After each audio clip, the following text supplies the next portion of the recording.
l'issue des troubles que nous avions connus en février 2009, est apparu un certain nombre de chefs d'entreprise et qu'il fallait créer des liens entre le monde économique, social et voire politique des Outre-mer et la diaspora des talents en métropole ou ailleurs.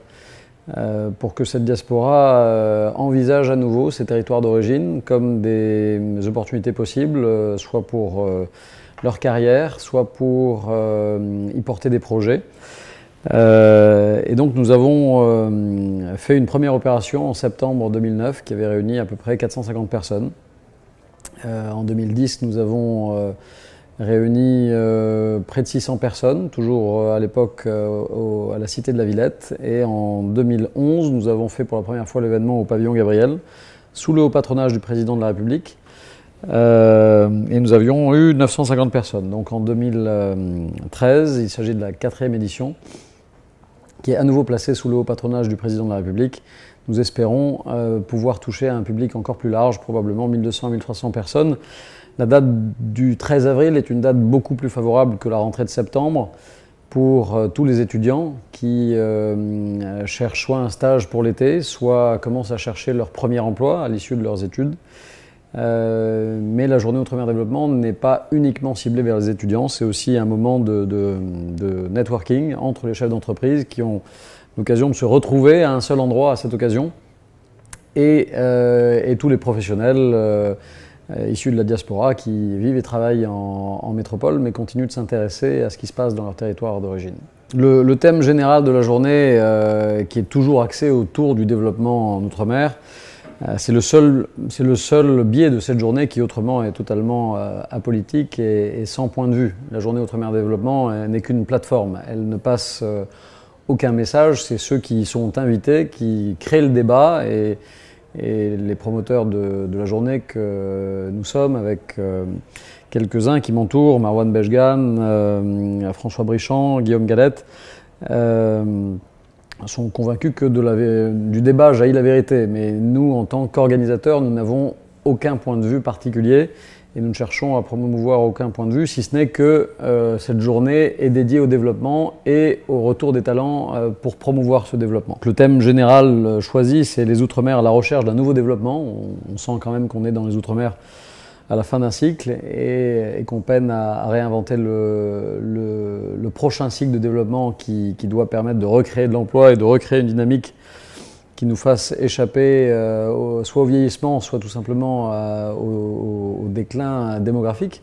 Le grand moment fort de la journée, ce sera évidemment le fait que les 4 présidents de région, de la Réunion, de la Guyane, de la Guadeloupe et de la Martinique, ont accepté de participer à une table ronde sur le thème « Les enjeux du développement économique et social des régions des Outre-mer ». Et là, nous aurons en première main le point de vue le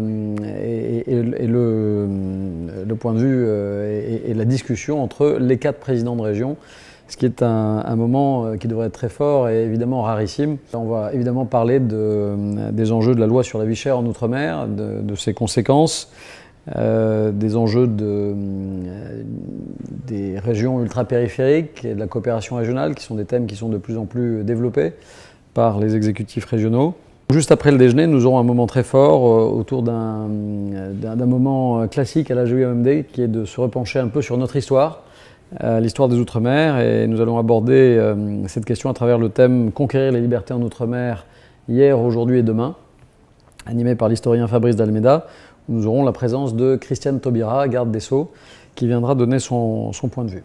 Après, nous aurons aussi une séquence sur la biodiversité et le développement économique en Outre-mer. Nous aurons des histoires d'entrepreneurs pour montrer l'entrepreneuriat ultramarin. Toute une journée de conférences plénières qui devrait être passionnante et qui devrait être conclue par le ministre des Outre-mer, Victorin Lurel.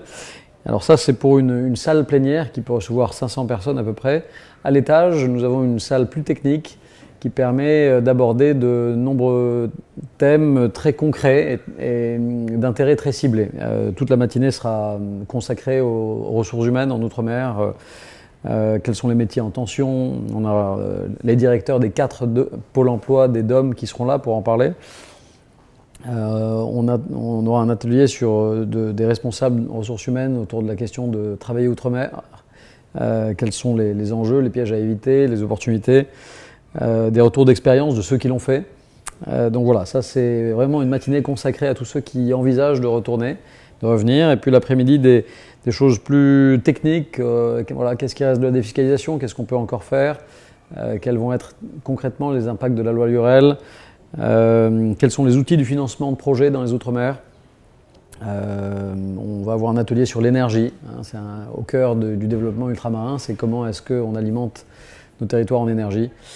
Voilà, une journée de contenu pour comprendre, pour réseauter et puis pour recruter ou postuler. C'est ça le sens de cette journée Outre-mer Développement.